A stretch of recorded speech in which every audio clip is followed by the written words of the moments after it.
ورحمة الله وبركاته. الحمد لله نحمده ونستعينه ونستغفره ونؤمن به ونتوكل عليه ونعوذ بالله من شرور أنفسنا ومن سيئات أعمالنا. من يهده الله فلا مضل له ومن يضلله فلا هادي له. أما بعد فأعوذ بالله من الشيطان الرجيم. شهر رمضان الذي أنزل فيه القرآن هدى للناس وبينات من الهدى والفرقان. فمن شهد منكم الشهر فليصمه ومن كان مريضا أو على سفر فعدة من أيام أخر. يريد الله بكم اليسر ولا يريد بكم العسر ولتكملوا العدة ولتكبروا الله على ما هداكم ولعلكم تشكرون. وإذا سألك عبادي عني فإني قريب أجيب دعوة الداع إذا دعاني فليستجيبوا لي وليؤمنوا بي لعلهم يرشدون. صدق الله العظيم وبلغنا رسوله النبي الكريم ونحن على ذلك من الشاهدين والشاكرين والحمد لله رب العالمين.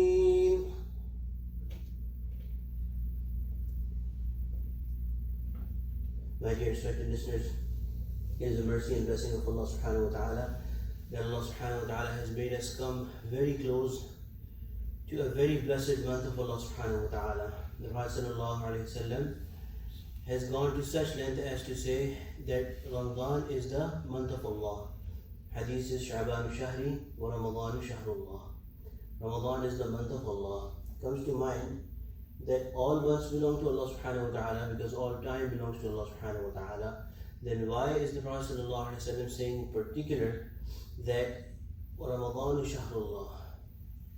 The ulama have explained it that when there is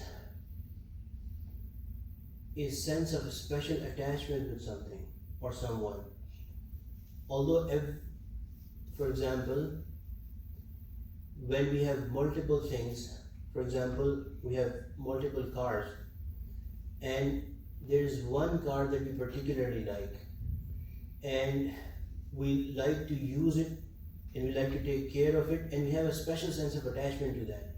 It's a very petty example, but when you have a certain special level of attachment to something, although everything else belongs to you as well, may belong to you, but you call it your own. This is my car. Such is the meaning of Allah subhanahu wa ta'ala declaring Ramadan Shahrullah by the words of the truest person to ever have lived, the most truthful person to have ever lived, Prophet sallallahu alayhi wa sallam. Allah subhanahu wa ta'ala has said, Ramadan Shahrullah. Ramadan is the month of Allah. And in the Quran, several different places where Allah subhanahu wa ta'ala has introduced this month to humanity, the one that I read today, Shahru Ramadan, the month of Ramadan, alladhi unzila fihi al-Quran. Allah subhanahu wa ta'ala has attached this month with the Quran. That this is that month in which, this is the month that we chose to make the Quran descend. Now it can be said that Quran did not come in 1 month. The Quran was given to the Prophet ﷺ over a period of many years. The ulama have explained that this month, and particularly Laylatul Qadr, was that night on which Quran descended from Allah subhanahu wa ta'ala to the skies. From Allah subhanahu wa ta'ala to the skies. And then over a period of years it was given in divided episodes to the Prophet sallallahu alaihi wasallam. This month has a particular attachment to the Quran. The Prophet sallallahu alaihi wasallam, it comes about the Prophet sallallahu alaihi wasallam that every single night of Ramadan, the Prophet ﷺ would revise the Quran with Jibreel Amin alayhi salam. And the method was a fast reading, a quick reading. Ru'ud. The Prophet ﷺ would quickly revise the Quran, part of it, every night with Jibreel alayhi salam. This is sort of a revision of the Quran for the Prophet ﷺ in this one particular month.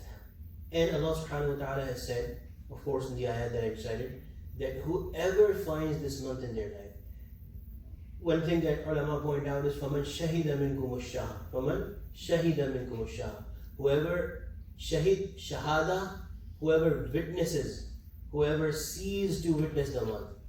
And from this, and this is one of the reasons why ulama say that to mark the beginning of the month and to mark the beginning of any Islamic date, the criterion is the sighting of moon.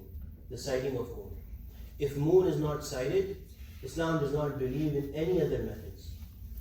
The Prophet ﷺ himself, in fact, has very clearly said that start this month upon seeing the moon and stop fasting upon seeing the moon. Sumu li ru'yatihi wa aftiru li ru'yatihi. Ru'ya. What is ru'ya? To actually see with your own eyes.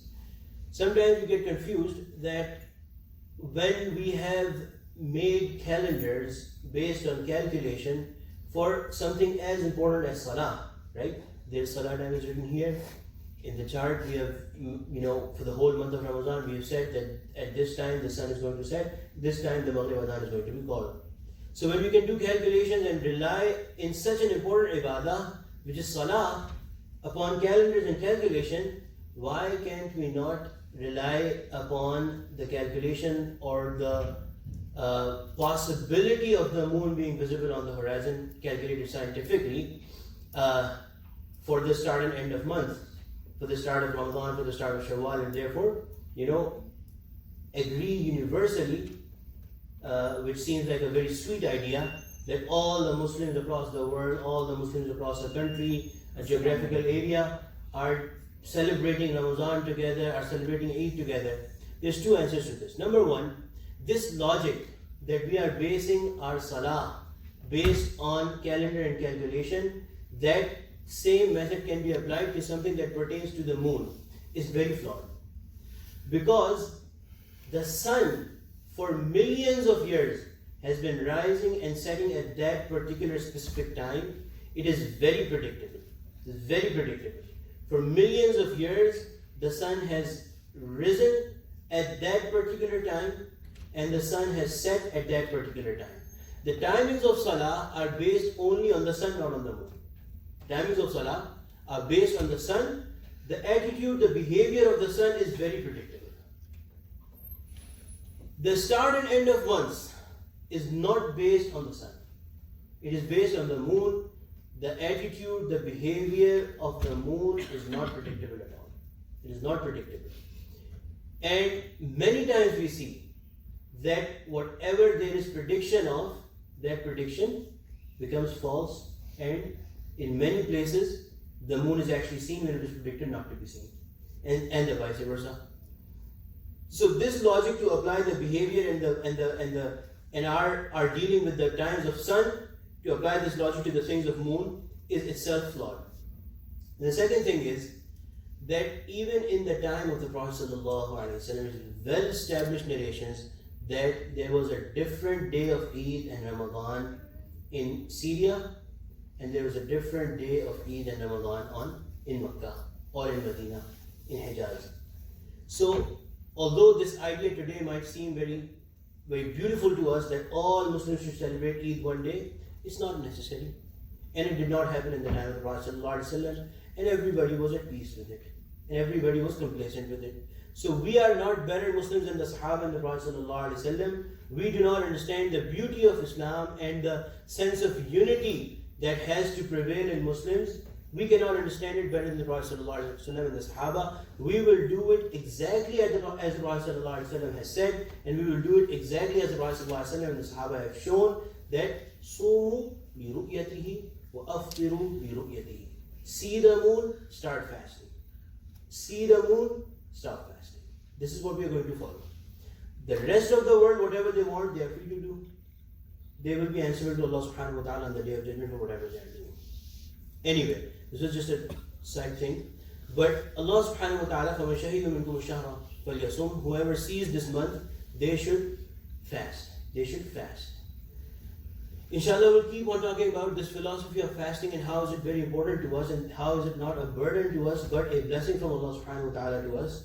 But today, I want to focus on the two things that Allah subhanahu wa ta'ala has particularly connected this month with. One is the Quran. The Prophet ﷺ, through his examples, has shown, and so should be our practice, that if we are that unfortunate person that we do not get to open the Quran, the book of Allah subhanahu wa ta'ala, throughout the year, at least in this month, we should make it a habit. If we are starting at zero, we should at least start reading one page. If we already have a habit of reading the Quran, alhamdulillah, a blessed habit, then we should try to increase our recitation, daily recitation of the Quran as much as we can. At least finish one Quran in this full month. Our Akabirin, our Mashayikh, even in present day, I know people who finish one Quran one day. One Quran during this month of Ramadan, single Quran every day. May Allah subhanahu wa ta'ala make us among those. Those people, when they make a habit of this, then Allah subhanahu wa ta'ala also increases their time. Allah subhanahu wa ta'ala also increases their blessing in time. The other thing, that very next ayah after this one is, وَإِذَا سَأَلَكَ عِبَادِي عَنِّي فَإِنِّي قَرِيبٌ. When my slave asks of me, when my slave asks about me, وَإِذَا سَأَلَكَ عِبَادِي عَنِّي فَإِنِّي قَرِيبٌ. I am very near. I am very near. And this is not about, mind you, this is not about only the pious, the virtuous, the worshipping slaves of Allah subhanahu wa ta'ala. No. إِذَا سَأَلَكَ عِبَادِي عَنِّي. Even the most sinful, even the gravest sinner, even somebody who has disobeyed Allah subhanahu wa ta'ala the most, even if they call upon Allah subhanahu wa ta'ala, فَإِنِّي قَرِيبٌ.